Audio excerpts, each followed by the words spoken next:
The gas station stood like a forgotten scar on a rural stretch of Tennessee highway, the kind of place where trucks outnumbered people and the soda machine buzzed louder than conversation. Cody Rayner, 11 years old, waited by the magazine rack. His sneakers, too big and too thin, scuffed nervously against the linoleum floor as he thumbed through a hunting magazine. He didn't understand most of the words, but the pictures held him. Men in camouflage, tents in snowy woods, dogs standing proudly beside campfires. His mom had said 20 minutes. She had pressed a crumpled $20 bill into his hand outside the car. "Get yourself a snack, okay? I just need to make a call. I'll be right back." She smiled when she said it, but something in her eyes hadn't matched.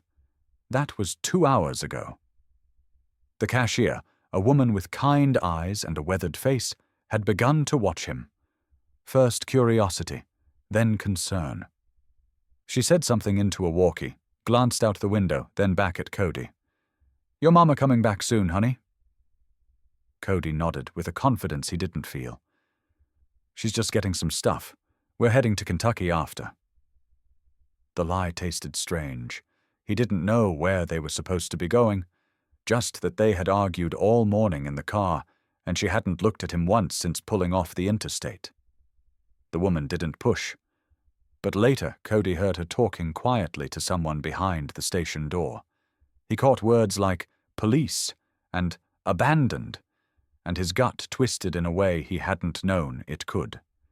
He'd seen what happened to kids who got taken in on TV. He wasn't going to be one of them. While the woman was busy counting cigarettes, Cody slipped out the side door. The wind bit hard for October, and he zipped his hoodie higher, stuffing the $20 bill into his pocket like it was gold. His backpack, slung low on one shoulder, held a peanut butter sandwich, a juice box, and a pair of socks that still smelled like their old apartment. He didn't know where he was going, only that he couldn't stay. Cody made it 2 blocks before the chill started to creep in. Behind a burger joint with broken neon and locked dumpsters, he found a dry corner and curled into himself, hugging the pack like it might grow teeth and defend him. The pavement was cold, but the wall blocked the wind. That's where he first saw the dog. A shadow at the edge of a parking lot light. Ragged, low to the ground, ribs etched clearly beneath a coat of bristled fur. One ear was torn, hanging limp. But its eyes, God, those eyes were sharp. Wary, watching him. "Hey," Cody whispered. He broke off a corner of the sandwich and held it out. The dog didn't move at first, but hunger was stronger than fear. It padded closer, sniffed once, then took the bread gently from Cody's fingers. Cody waited, hand out. The dog licked the peanut butter off his palm. Neither moved for a long minute. "I'm Cody," the boy said, voice low. "I guess we're both alone, huh?" The dog sat down beside him, not touching, but close enough to count. "I'll call you Boone," Cody whispered. "You look like someone who's been through stuff."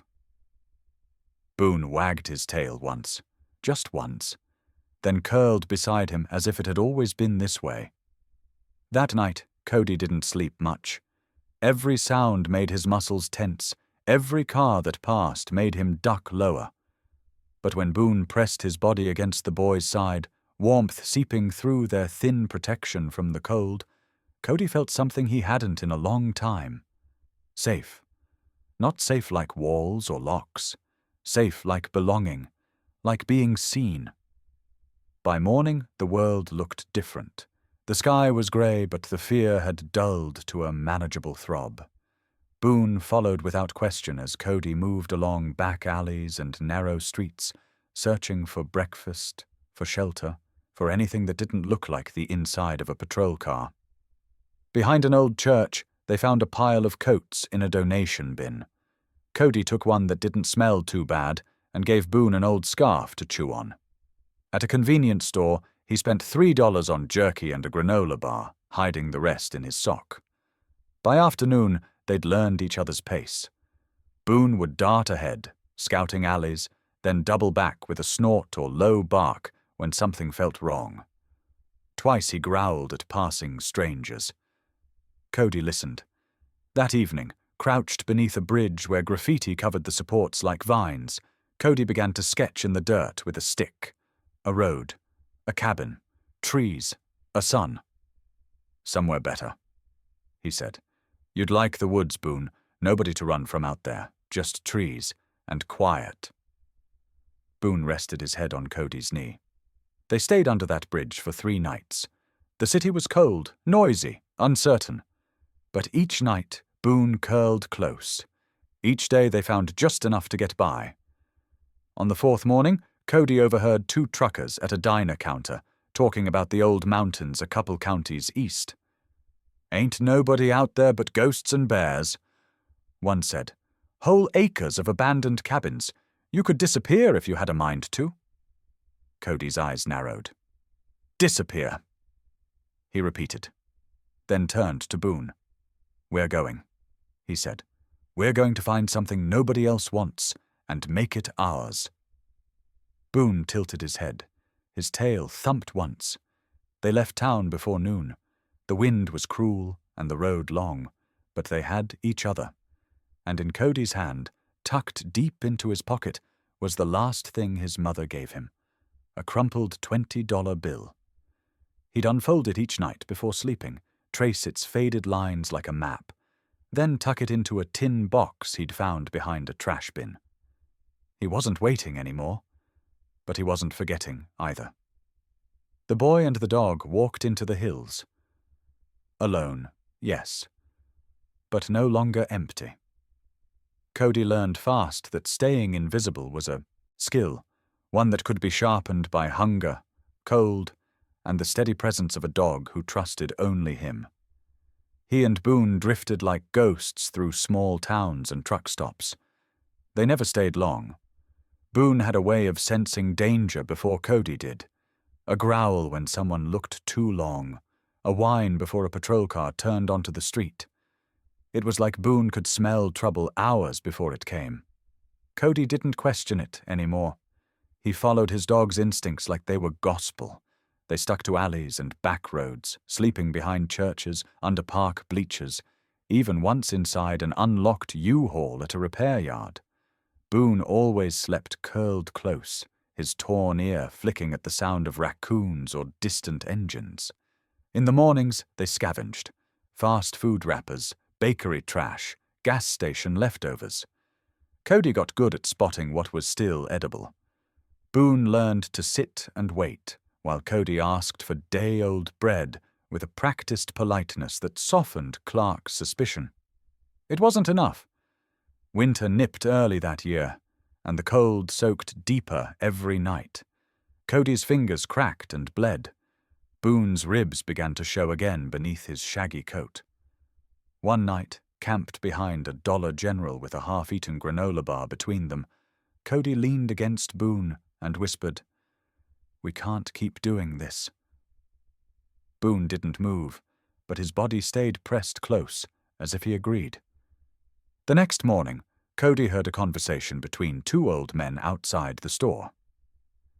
"Used to be cabins up in the Smokies, some still standing, if you don't mind a roof full of holes and raccoons for neighbors. State doesn't patrol much past the ridge lines. You could disappear up there, live like a hermit if you had a mind to." Something in Cody's chest lit like dry leaves catching a spark. That night, he and Boone slipped out of town for good. No more dumpsters, no more alleys. They followed the railroad east, avoiding roads, following animal trails when they could. Cody marked their path with chalk and bits of cloth tied to branches. Boone hunted rabbits when he could, bringing them back limp in his mouth, eyes proud. Cody didn't know how to skin them at first. He made a mess, gagged more than once, but he learned. Hunger teaches fast. Rain soaked them twice. Once they huddled under an overturned canoe they found in a junk pile. Boone growled the whole night, ears up, as if daring the forest to try them. The Smokies loomed larger with every step. When they reached the foothills, Cody felt something shift inside him. The air was different, older, wilder. They climbed, slow at first, then faster as Cody's legs toughened and Boone's strength returned. They avoided cabins near visible trails. Cody wanted forgotten things, hidden things. He trusted nothing built too recently. Then one morning, the mist hung thick in the trees, dripping like cold breath from the pines. Boone stopped dead on a narrow deer trail. His body stiffened. Ears up, tail low. He looked back at Cody once, then darted ahead with a short, excited bark. "Boone?" Cody called. No answer. Cody pushed through wet branches, breath steaming in the cold. Boone's bark came again, shorter, urgent. Then he heard it. The creak of old wood, barely audible over the dripping trees. When Cody broke through the brush, he stopped so fast he nearly stumbled. There it stood, a cabin, tucked into a natural hollow, half hidden by overgrown laurel and vine. The porch leaned at a sharp angle. One shutter hung loose, banging lazily in the breeze. The roof sagged, and part of it had collapsed near the chimney, which leaned drunkenly toward the trees. But the walls still stood. The door was off its hinges, resting half open like a wounded mouth. Boone sat in front of it, tail thumping. Cody approached slowly, heart pounding harder than it had when he'd run from the gas station that first day. The cabin wasn't just shelter. It was possibility. He stepped onto the porch. The wood groaned beneath his weight. Boone whined softly, then trotted ahead into the dark doorway. Inside, it smelled like mold and mouse droppings. Cobwebs draped across the ceiling beams like tattered curtains. A fireplace sat choked with debris. Part of the floor sagged dangerously near the back corner. Cody didn't move for a long time. He stood there in the doorway, breathing in the scent of rot and dust, and felt something he hadn't in months. Not joy, not exactly, but the first trace of peace. "We could fix this," he whispered. Boone trotted back to him with a stick in his mouth and dropped it at Cody's feet like a challenge. Outside, the forest creaked and sighed. The wind moved through the trees like a hush. Not a warning, but a welcome. Cody stepped fully inside. The floor groaned, but held. "We'll start here," he said. "This is it." Boone laid down in front of the cold fireplace and watched his boy like he already knew. This wasn't just where they'd survive. It was where they'd begin. The first night inside the cabin was worse than sleeping under the bridge. Wind cut through the gaps in the walls like knives. Rodents skittered through the rafters. Something, maybe a raccoon, scratched behind the fireplace for hours.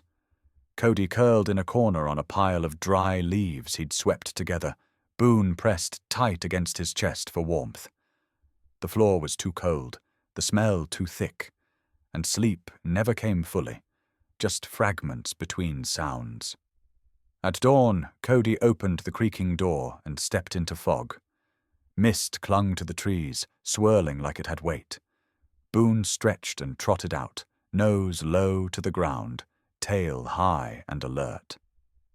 "We're really doing this," Cody said into the silence. His voice sounded too loud. The first task was simple: clear the cabin of anything that could bite, crawl, or crumble. He dragged broken furniture outside. Half a table, a chair with only one leg, a mattress that puffed mold when touched. Boone barked at a rat that tried to escape the corner. Cody swung a broken plank and missed. Boone didn't. Next came cleaning.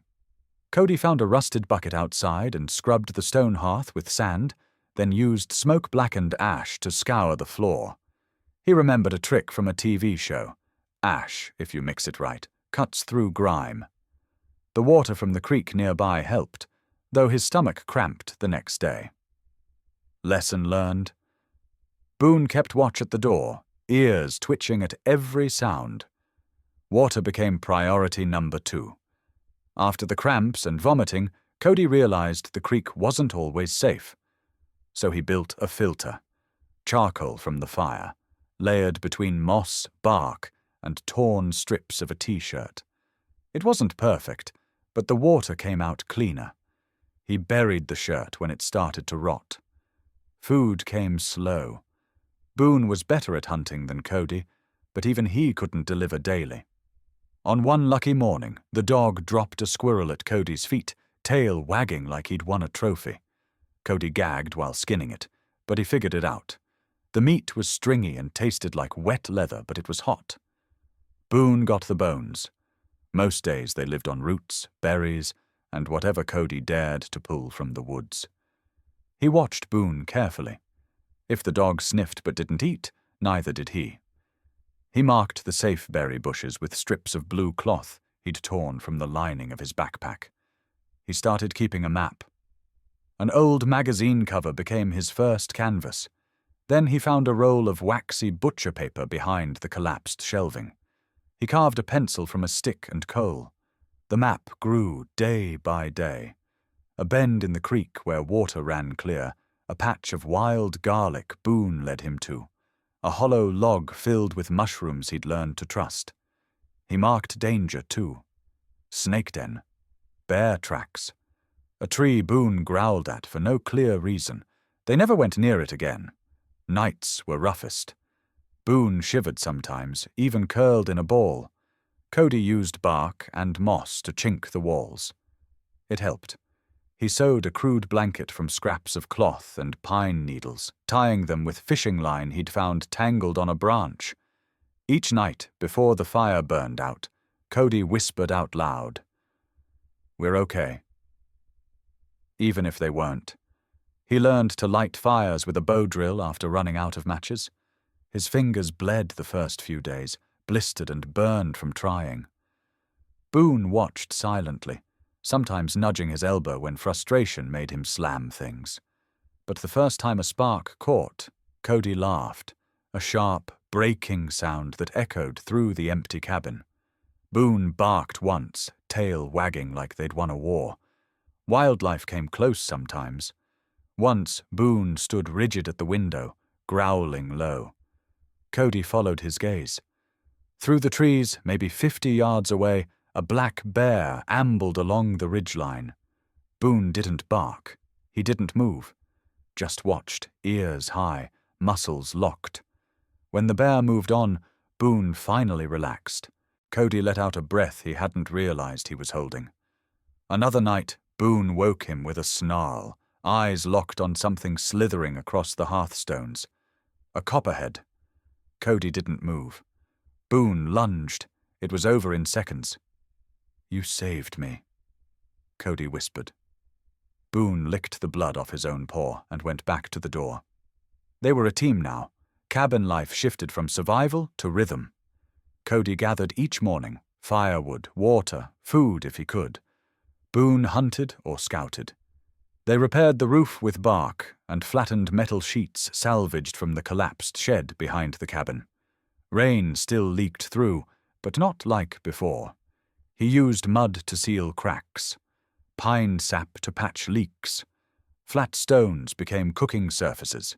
He even rigged a smoke shelf above the hearth, drying strips of rabbit meat on thin sticks. They weren't thriving, but they weren't just surviving anymore either. The cabin changed with them. It began to smell less like rot and more like fire. Cody swept the floor with a pine branch broom. He carved small notches on the doorframe. Days survived, then weeks, then months.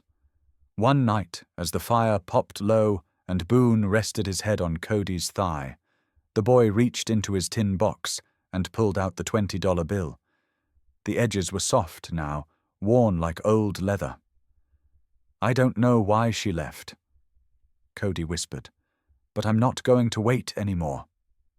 Boone lifted his head and stared at him. "We make this ours," Cody said. "Whatever's coming, we face it together." Outside, wind pushed through the trees like a breath. Inside, the fire kept burning. The rain started just after midnight. It began as a whisper on the roof, then turned violent, wind whipping through the hollows, thunder shaking the walls like fists. Cody lay awake, listening to every creak and crack of the old cabin. Boone was at the door, hackles up, ears twitching. Lightning flashed through the broken shutters, slicing the dark into white fragments. The roof groaned. Cody sat up, heart hammering. Then came the sound that made him move. Wood splitting. "Boone!" he yelled. The beam above the hearth gave a low, tortured moan. Before Cody could stand, the roof buckled. A roar of collapsing timber drowned out the storm. Boone lunged, teeth clamped onto Cody's sleeve, yanking him backward just as the beam crashed down where his head had been. Sparks flew as the fire pit scattered, and smoke filled the cabin. Cody hit the floor hard, wind knocked from his chest. Boone stood over him, growling at the collapsing ceiling like he could fight it off. Rain poured through the new hole in the roof. The fire hissed out. Water pooled fast, soaking the bedding, the food, everything. For a long minute, they just breathed. The boy and the dog, framed in the flickering light of dying embers. When the storm calmed hours later, the cabin was half destroyed. The roof gaped open like a wound, letting dawn leak in. Cody sat against the wall, shivering under his soaked coat. Boone lay beside him, sides heaving. Everything they'd built, days of work, small victories, was wrecked. He looked at the torn roof, the broken table, the wet firewood, and felt something heavy twist in his chest. "This was stupid," he muttered, his voice cracked. "We can't do this, Boone. We can't." Boone lifted his head, eyes steady. Cody looked away, ashamed at the tears that came. He thought about the city, about maybe finding people, or just letting the world take him where it wanted. Anything but this endless fight to stay alive. Then his eyes caught something through the hole in the roof. A strip of sky, washed clean by the storm, glowing pale gold as the first sun broke through the clouds. The light fell right across the spot where the roof had collapsed. If Boone hadn't pulled him back, he'd be under it. Cody swallowed hard. He stood slowly, walked to the beam, and touched the splintered wood. Rain dripped down his arm. "Right where I sleep," he whispered. Boone pressed his head against Cody's leg. They were still breathing. That meant something. For the next few hours, Cody dragged debris outside, piling soaked planks into a heap. Boone trotted through the mud, nose down, occasionally vanishing into the trees. The air smelled of wet pine and smoke. Cody worked until his arms burned. The cabin was open to the sky now, but it stood. The walls had held. So had he. By midday, Boone came back, tail wagging, muzzle muddy. He barked once, sharp and urgent, then ran back toward the woods. "What?" Cody asked. Boone barked again. Cody followed. They crossed the creek, scrambled over fallen logs, and pushed through a patch of tangled vines. Boone darted ahead and disappeared behind a thicket. Then Cody saw it, rusted metal glinting beneath moss. It was an old pickup truck, half buried under years of leaves and time. The windshield was shattered, the tires gone, but the frame still stood. Boone pawed at the driver's side, barking low.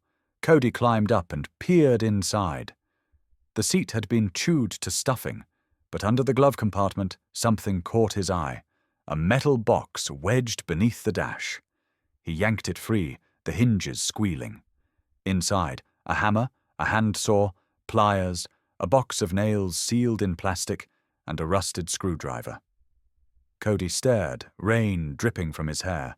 Boone barked again, as if saying, "Told you so." Cody laughed. The sound startled even him. "You just found us gold," he said. The next days blurred into work. Cody patched the roof first, using bark and planks from the truck bed. He hammered until his hands blistered, then wrapped them in cloth and kept going. Boone guarded the perimeter, barking at anything that came too close. Cody used the saw to cut straighter edges, fitting old boards like puzzle pieces. When he finally drove the last nail into place, the sound echoed through the clearing like a victory bell. That night, rain came. Again, light this time, more song than fury. It tapped gently against the new roof, and not a drop came through. Cody lay beside Boone by the fire and listened, smiling faintly. He glanced up at the beam that had nearly killed him. It was still cracked, but stable. He left it there on purpose, a reminder. Boone shifted closer, nose tucked under Cody's arm. "We did it," Cody murmured. "You saved me." Boone's tail thumped once, slow and steady. The firelight flickered across the cabin's repaired walls. Outside, the forest whispered like it was listening. Somewhere deep inside, Cody realized something had changed. He wasn't just surviving anymore. He was building. And the mountain, wild, unkind, alive, seemed to approve. The smoke came first, a distant smear on the horizon, barely noticeable against the blue Tennessee sky. Cody had seen clouds like that before, just haze from summer heat. But Boone knew better. The dog stood stiff on the porch, staring west, his body low, ears alert, a growl humming deep in his throat. Then came the smell. Acrid. Bitter. Fire. Cody climbed the ridge above the cabin with the binoculars he'd traded for at Mason's, breath catching as he saw the truth. A line of smoke, thick and rising fast, stretched across the tree line like a wall. The wind pushed it hard east, straight toward them. He ran back down. Boone was already circling, tail tight, waiting. "No time," Cody said, breath short. "We stay. We fight." He'd always known fire was the greatest threat up here. Storms passed, cold could be beaten with blankets and wood. Hunger could be fought with traps and skill, but fire took everything. He grabbed the axe first, began hacking down the low brush around the cabin. Anything dry, anything that could catch. Boone ran with him, pulling lighter branches in his teeth, dragging them into the clearing like it was a game. Cody didn't speak, didn't stop. Sweat poured from his body even as the air cooled from the coming dusk. He worked in a growing ring around the cabin, clearing a 30-foot radius, then wider. He dug a trench next. Shallow, rough, circling the cabin like a scar. Every few feet he poured buckets of water from the rain barrels. Then he soaked burlap sacks, dragged them to the porch, and filled a tub with creek water in case the fire made it all the way to the door. When darkness fell, the sky glowed orange over the ridge. Boone barked once, short, sharp, then fell silent. Cody knew what that meant. It was coming. The roar arrived like thunder. Not a crackle, not a whisper, but a deep, alive growl rolling through the forest. Trees snapped in the distance, birds screeched overhead, and ash began to fall like grey snow. Cody wrapped a wet shirt around his face. Boone stood beside him, his fur already dusted in white flakes. Then the first embers landed. "Let's go!" Cody shouted. He ran the perimeter with Boone at his side, stamping out small flames as they sparked in the underbrush. Boone barked when he spotted a branch glowing. Cody kicked it down, doused it, coughed hard. Smoke stung his eyes. His lungs burned. A branch landed on the roof. Flaming. Cody didn't hesitate.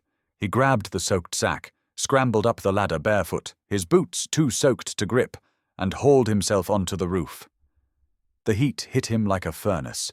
The branch had landed on the far side, flames licking the shakes. Cody dropped flat, rolled over, and slammed the sack down again and again. He could hear the fire crackling beneath him, feel the wood flexing under his weight. A spark jumped to his sleeve. He slapped it out, skin blistering. Below, Boone barked wildly. "1 second!" Cody gasped. He crawled across the roof, heart pounding, sack dragging behind him. Another ember glowed near the chimney. He doused it, then poured what was left of his water over the edge. The wind shifted. Suddenly the fire slowed, turned. The trees to the north were already burned out. There was no fuel left. The roar lessened, then faded. Cody lay on the roof, soaked in sweat and smoke, staring up at the stars. He couldn't tell if he was crying or if it was just ash in his eyes. Below, Boone whined once, softly. "I'm okay," Cody rasped. "We made it." At sunrise, Cody walked the firebreak. The land around them was black. Charred trees stood like skeletons. The garden was half gone, the outbuilding a scorched shell. But the cabin stood, singed, scarred, but standing. The ground inside the firebreak was still green. Boone sat by the porch, tail thumping faintly as Cody passed. He looked up at the boy with tired eyes and something deeper, pride. Cody dropped beside him, wrapped an arm around Boone's neck. "You're my firebreak," he whispered. The forest would grow back, he knew, and so would they. This wasn't the end. It was proof. They had built something worth saving, and they'd saved it. Together. The first true winter hit harder than Cody had expected. Snow began to fall in early December and didn't let up for weeks. By January, the drifts were shoulder-high in some places. Wind screamed down the ridgelines like a living thing. Even inside the cabin, the cold found ways to creep through the cracks and seams Cody hadn't sealed well enough. He chopped wood until his shoulders ached, then chopped more. Every log burned meant one more hour they didn't freeze. Every night, he rationed the fire, feeding it just enough to keep the room alive. Boone slept closer than ever, his aging body curled against Cody's side, trembling when the frost bit hardest. The dog was slower now, grayer, his joints stiff, especially in the mornings. Cody noticed the way he'd pause longer before standing, how he took fewer steps outside and lay down sooner. "You're not a pup anymore," Cody whispered one evening, rubbing Boone's ear gently as the dog sighed beside the stove. "But you're still here." They were both tired. Food was low. Snares came back empty more often. The frozen stream yielded little. Cody dug into his root cellar carefully, stretching each preserved piece of meat, each handful of dried berries, like a banker rationing coins. Then came the blizzard. It arrived with no warning, just a sudden shift in the wind, a pressure drop, and then white. Heavy, relentless, angry white. Cody barely made it back from the stream before visibility dropped to nothing. The world outside disappeared, erased by snow. He packed the windows with extra cloth, checked the fire twice an hour, and fed Boone the last of the rabbit jerky. Outside, trees groaned and cracked under the weight. 3 days passed. Cody slept in fits, ate in sips, listened in silence. On the 4th day, Boone sat up. Not just stirred, sat up, ears forward, nose twitching. "What is it?" Cody murmured. Boone growled low in his throat. Cody grabbed the old hunting knife and stepped quietly to the window. He peeled back the cloth. Footprints, fresh, cutting through the snow from the tree line. Then, movement. A figure, hunched, bundled thick in furs and heavy gear, trudging through the drifts toward the cabin. A rifle slung across his back, a beard crusted in ice, boots caked with snow. Cody's pulse pounded. He ducked below the window, heart racing. Boone stayed beside him, not barking, but clearly on edge. A knock, 3 firm taps, on the door. Silence. Then the voice. "Storm's still bad up top," the man called. "Didn't think anyone would be out here but saw the smoke. Don't want trouble, just need a place to warm up a bit." Boone looked up at Cody. Waiting. Cody's mind spun. It could be a trap, a hunter, a drifter, or worse. But if he turned this man away and he froze out there... He hesitated, then opened the door halfway, knife still in hand. The man blinked in the firelight, eyes clear under his frost-covered brow. He looked old, maybe 60. but hard used. A scar split his left eyebrow. His hands were red from cold but steady. "Name's Harold Cates," he said calmly. "Been walking this region near 30 years. Got caught in the wrong canyon last night. I don't want your food or your space. Just an hour out of the wind and I'll be gone." Cody stared, then stepped aside. Harold entered without a word. He set his pack down slow, then his rifle, and sat by the fire like a man used to hard rules. He didn't ask questions. He didn't comment on the setup. Boone circled him, sniffed him, then sat, still watchful. Harold pulled out a tin and offered it across. "Real coffee." Cody stared. "You got heat, I got beans," Harold said with a shrug. "Seems fair." A minute later, the cabin smelled like home, bitter and warm. Cody drank from a tin cup, hands shaking from more than cold.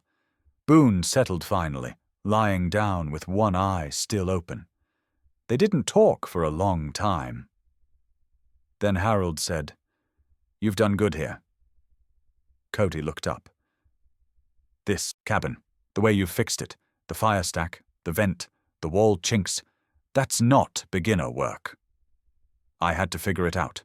I can see that. And your dog, well, he's part of the build, ain't he?" Cody nodded. Harold sipped.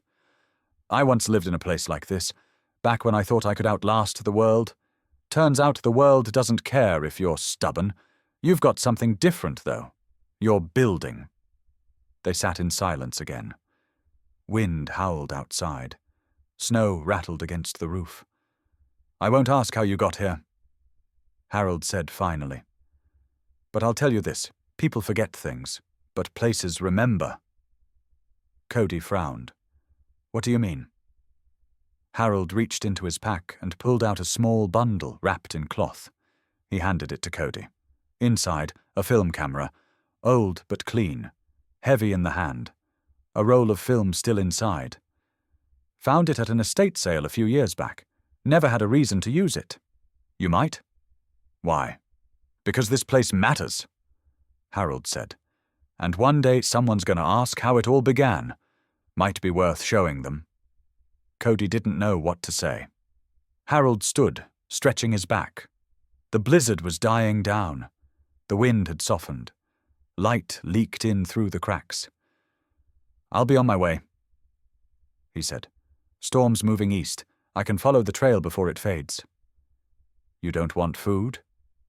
Cody asked quietly. Harold smiled. "You've got less than me, kid. But you've got more than most. Don't forget that." He slung his pack over his shoulder, nodded to Boone, and stepped out into the white. Cody watched him vanish into the snow, footprints already fading behind him. Later that night, by firelight, he cradled the camera in both hands. Boone dozed at his side. Cody lifted the viewfinder to his eye, clicked the shutter. A sound that felt like memory being born. He wasn't just surviving anymore. He was documenting, building, becoming. It began with a bark, not an alarmed one, but low and tense. Boone stood by the cabin door, tail stiff, ears pricked, nose twitching at something far off. Cody froze. He'd learned to trust that bark. It meant something different. Watch, listen, wait. He slipped on his boots, grabbed the binoculars, and climbed to the observation post. A narrow wooden blind nestled between 3 pine trunks overlooking the valley trail below. Through the winter branches he saw them. 4 figures in uniform, moving slow, deliberate. Radios clipped to their belts, badges glinting. Orange tape fluttered from walking sticks. They weren't hunters. They were looking for someone. Forestry rangers. A search party.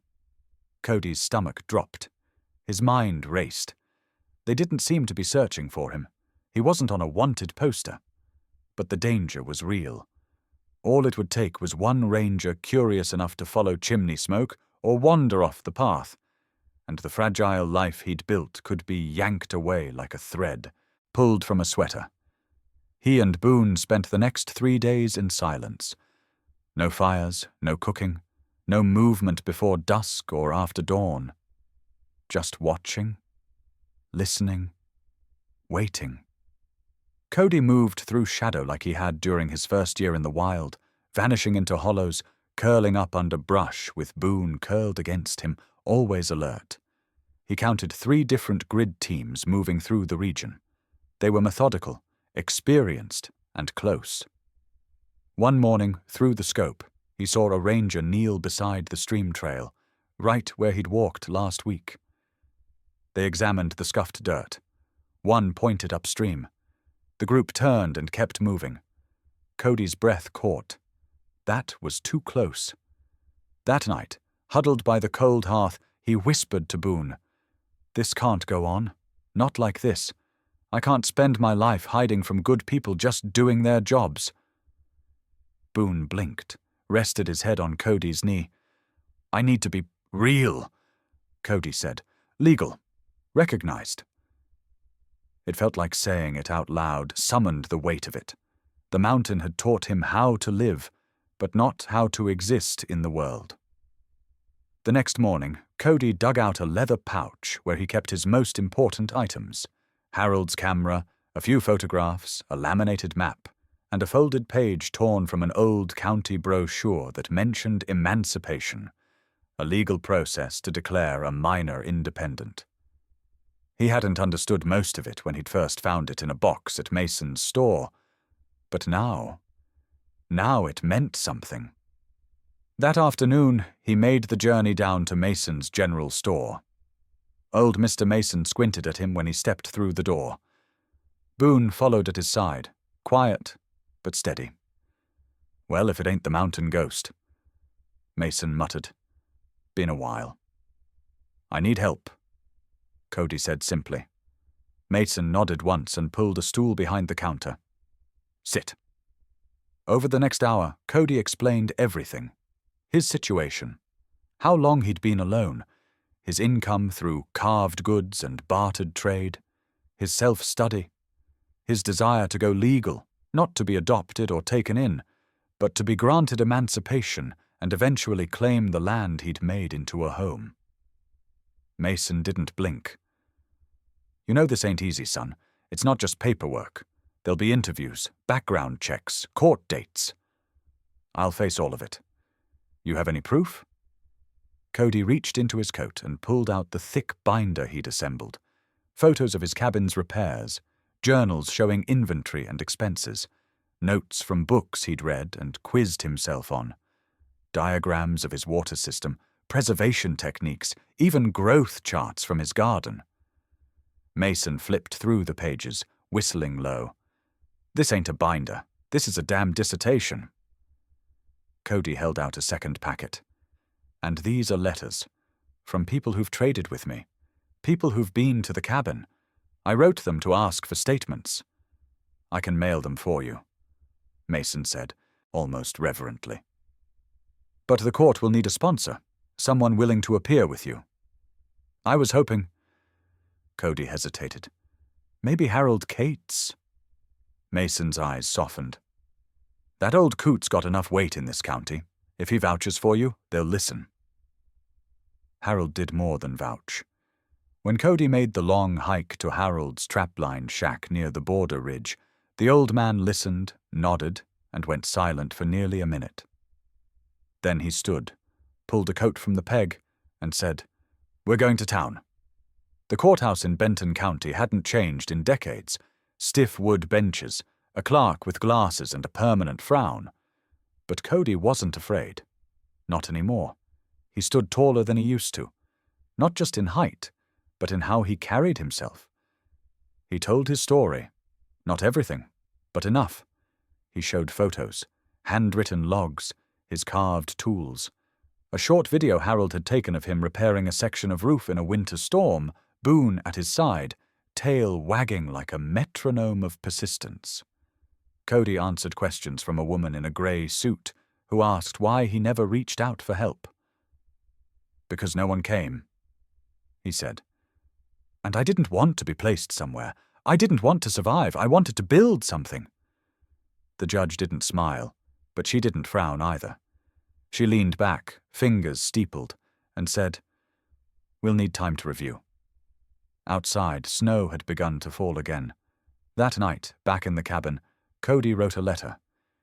He didn't know who it was to yet. Maybe his future self. Maybe someone like him, lost in the woods with only a dog for company. Boone stretched beside him, grey muzzled now, but steady. "I think we've started something," Cody whispered. "We're not ghosts anymore." The fire popped once. Boone shifted closer, and the mountain stayed quiet, not in warning this time, but in welcome. Cody knew something had shifted the moment he woke up. The fire had burned low overnight, but the air inside the cabin was still warm. Morning light filtered through the cabin's small window in streaks of gold and dust. Birds chirped outside, the first real chorus of spring. Life, quietly returning. Boone didn't stir. He was lying by the wood stove in his usual spot, head on his paws. At first glance, nothing seemed wrong. His chest rose and fell as if he were still breathing, his face peaceful. But when Cody moved closer, knelt down, and reached out, the stillness wasn't sleep. It was something else, something final. "Boone?" he whispered, voice catching. No answer, no twitch of ears, no slow blink, no thump of a tail on the floorboards. Cody laid a trembling hand on Boone's neck, still warm, but cooling fast. And he knew. The dog who had saved his life more times than he could count, who had pulled him from a collapsed roof, carried buckets, warned of snakes, fetched rabbits, stood between him and wildfire, and never left his side, not once, was gone. He didn't cry at first. He sat there, hands in his lap, numb. The room looked exactly the same, and yet entirely unfamiliar, as if Boone had taken the gravity of it with him, and now everything floated. A silence settled that wasn't peaceful, but hollow, like something sacred had left, and the space hadn't figured out how to fill the gap yet. Hours passed. Cody moved on instinct, found the shovel, picked the spot. Under the oldest pine behind the cabin, the one whose roots cradled the rock where Boone used to sun himself, where Cody had first carved the word home into the bark years ago with a dull pocket knife and trembling hands. The earth was soft from spring thaw, damp, sweet-smelling. The shovel bit deep. Cody worked without stopping. No ceremony, no audience, just the weight of love and time past. He wrapped Boone in a worn flannel blanket, the one the dog always claimed in winter, lifted him with the strength of a boy who had learned to carry more than his own weight, laid him gently in the hollow. Then came the stone, a flat piece of slate Cody had been saving to use as a shelf. He carved it with steady hands, each stroke of the knife deliberate. The letters came slow, but sure. Boone first friend, forever faithful. He pressed the stone into place, then sat beside the grave until the sun had passed behind the ridge and the chill returned to the air. That night he left the wood stove burning long and bright, not out of need, but habit. And for the first time in years, the bed felt too big. Sleep didn't come easily. The forest, once a lullaby of whispers and wind, now sounded like something unfamiliar. The creaks of the cabin seemed louder, the shadows longer. But when Cody closed his eyes, he didn't see darkness. He saw Boone bounding through snow, Boone dragging a soggy rabbit in from the woods, Boone curled up beside him after the fall, nudging a water bucket closer, Boone running in circles after discovering the old truck with tools, Boone barking from the ridge during the fire, Boone watching silently as the judge signed the papers that made Cody legal. He hadn't just been a dog. He had been the first heart Cody trusted after being left behind. And in that trust, Cody had learned how to build, how to care, how to stay when running was easier. Boone had taught him that not everything that enters your life has to leave, that some things, some loyalties, dig deep, and never let go. In the days that followed, Cody moved slower, not out of grief, exactly, but reverence. He polished Boone's bowl, placed it near the hearth, rewrote the cabin's inventory list, now with a new column, What Boone Taught Me, repainted the inside door frame, and at the top, etched, For Boone, who guarded this home first. Neighbors stopped by eventually, Harold, Mason, even a ranger who'd become a quiet ally. They asked how he was. Cody nodded. Still building, he'd say. Because it was true. The loss didn't break him. It hollowed him out, but it also gave him more room. For memory. For purpose. And one morning, weeks later, while tending the garden, Cody felt something press against his leg. A pup.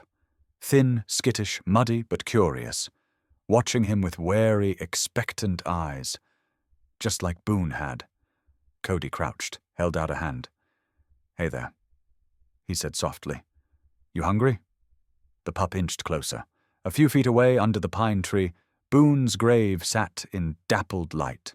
Quiet, but never truly still. Cody smiled, the ache in his chest still present, but not unbearable. Boone hadn't just left him with silence. He'd left him with everything. The sign hanging at the foot of the trail was hand-carved from cedar, its edges weathered smooth by sun and rain. It read, Sky Ridge Sanctuary. All are welcome who come in peace.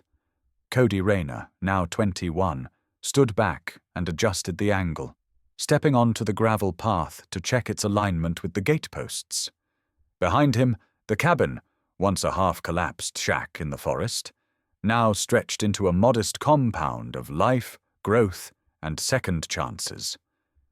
The original log walls still stood, but they had long since been fortified with proper timber, insulated with moss and clay, and expanded with new additions, rooms framed with clean-cut beams, milled by hand in the workshop he built himself. Solar panels now lined the sloping roof of the main cabin, quietly humming as they stored the sunlight in deep batteries housed behind a reinforced pantry wall. The garden, once a ragged experiment in survival, had become a thriving food forest. Tomatoes in raised beds, carrots in neat rows, blueberries twisting across trellises, chickens scratched in a coop nearby, and bees buzzed lazily in their hives, nestled between flowering herbs. Off to the west, a long, low structure with an open fence held a small population of recovering animals, 2 injured fawns, a one-eyed hawk, and an elderly raccoon that refused to return to the wild. Cody called it the halfway barn, and at his feet, tail gently sweeping the dirt, sat Luna. The young border collie had appeared 2 springs after Boone passed, half-starved and terrified, barely more than bones wrapped in black and white fur. She hadn't replaced Boone. Nothing ever could. But she had found her own place beside Cody, quickly proving herself clever, loyal, and endlessly energetic. Where Boone had been quiet and watchful, Luna was alert and curious, constantly eager to be part of whatever Cody was doing. Looks good, girl, Cody said, giving her head a scratch. They'll be here soon.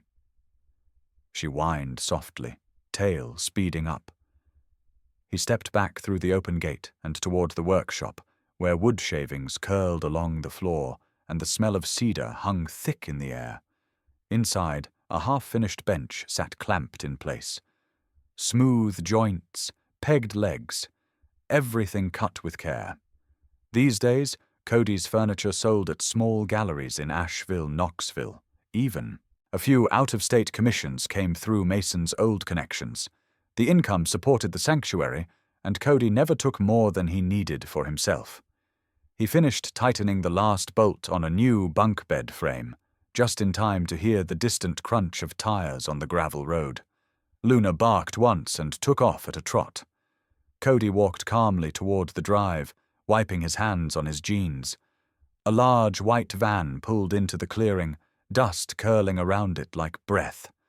On the side, Hand-painted letters read, Mountain Hope Youth Program, Healing Through Nature. The passenger door opened first. Eliza, retired social worker and Cody's part-time summer helper, climbed out and waved. Her white hair was tied back with a red bandana, and her laugh rang out even before she spoke. "They're a quiet bunch," she said, nodding toward the side door as it slid open. 4 teenagers stepped out, backpacks slung low, eyes darting in quiet assessment. Cody knew the look well. Suspicion. Exhaustion. Bracing for disappointment. One boy in particular hung back. Around 15. Thin. Hair too long in the front. His eyes flicked toward the woods like he was already planning an escape route. Cody didn't rush them. He crouched down and let Luna approach first. She sniffed each one politely, tail wagging.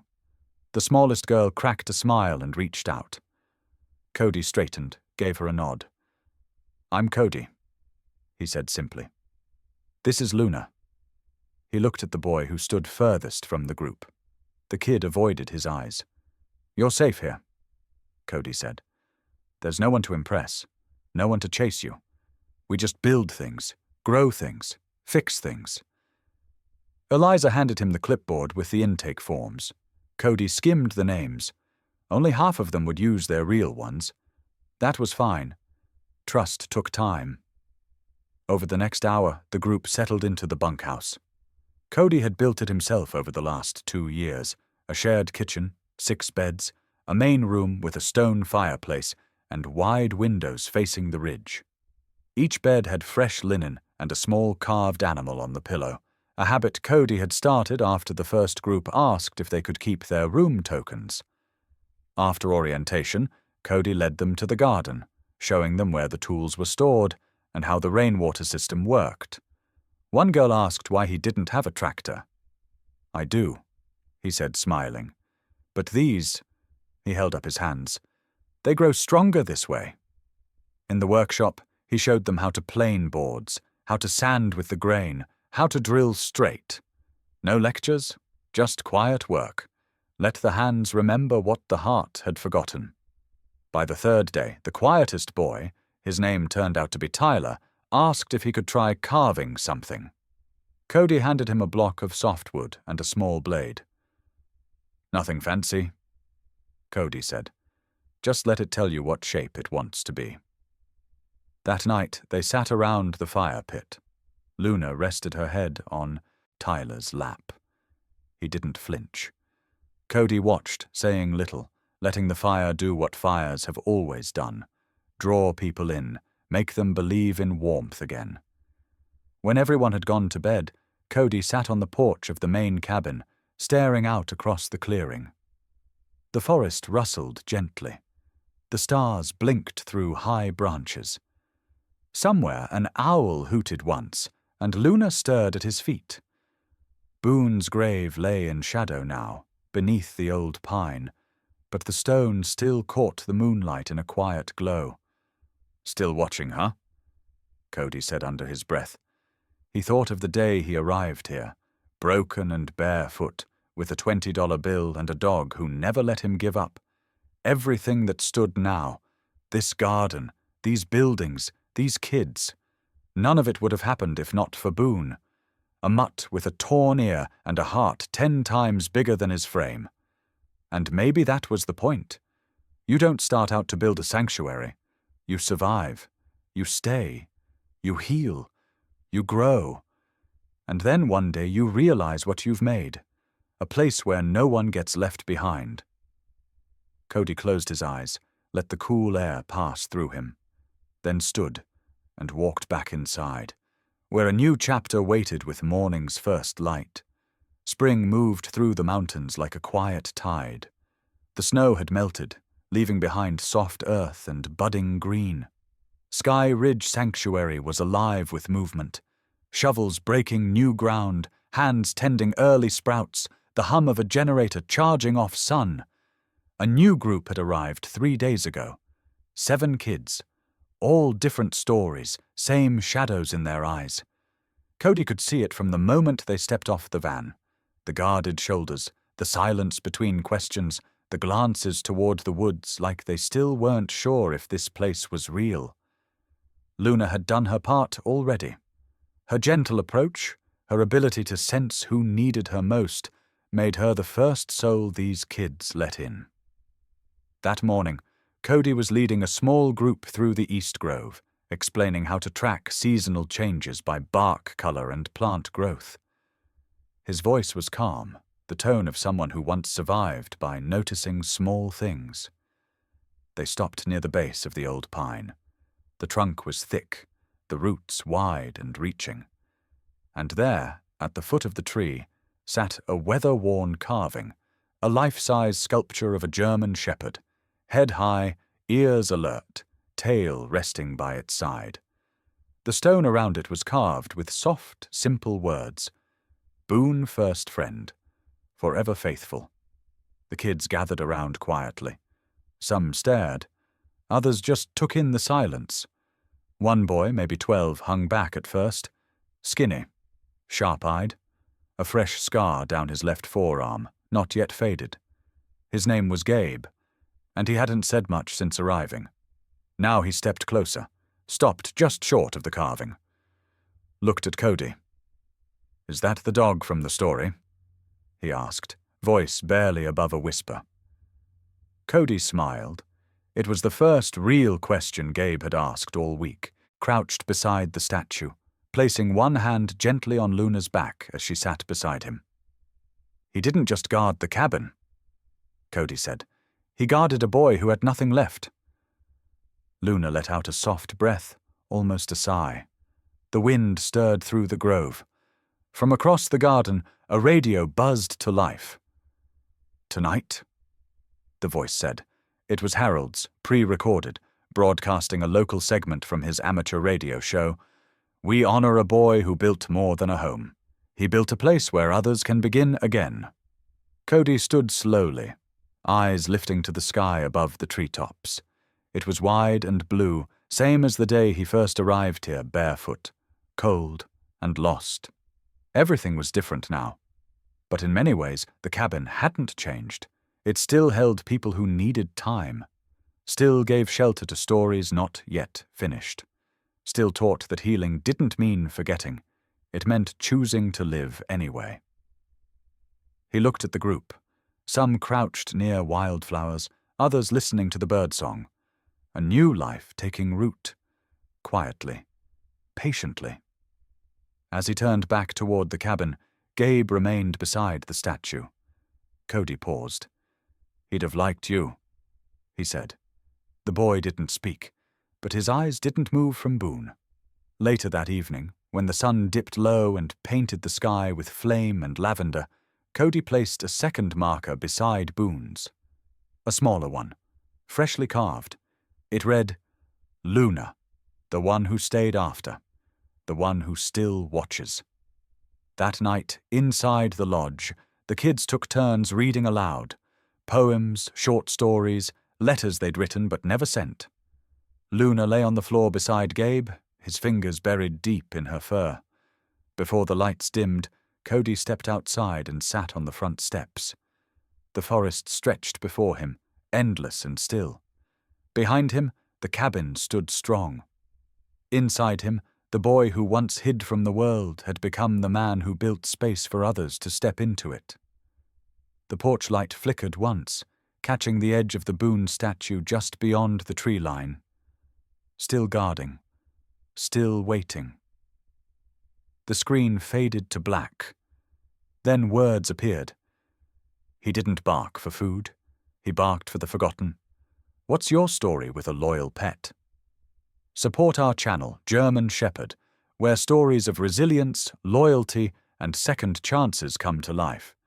Subscribe, share your story in the comments, and help us keep the fire going. Because some dogs don't just guard homes, they guard hearts,